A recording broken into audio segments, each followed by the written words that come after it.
বৌমা, কটা বাজে? তুমি এখনো শুয়ে আছো? মা, আমার মাথাটা খুব ব্যথা করছে। দাঁড়াও।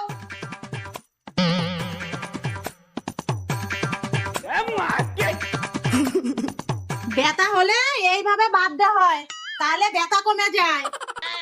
এবার যাও, তাড়াতাড়ি রান্না বসাও। আর শোনো, ঠান্ডা জল দিয়ে আমার জন্য দই শরবত করে নিয়ে আসবা। ठीक है।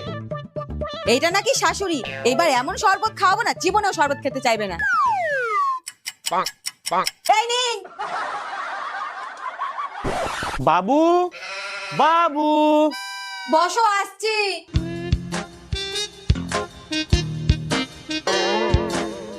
এ নাও। আরে বাহ, দইয়ের শরবত আমার তো প্রিয় জিনিস। হ্যাঁ হ্যাঁ, আমি ছাড়া তোমার তো সবই প্রিয়। না গো, তুমিও প্রিয়।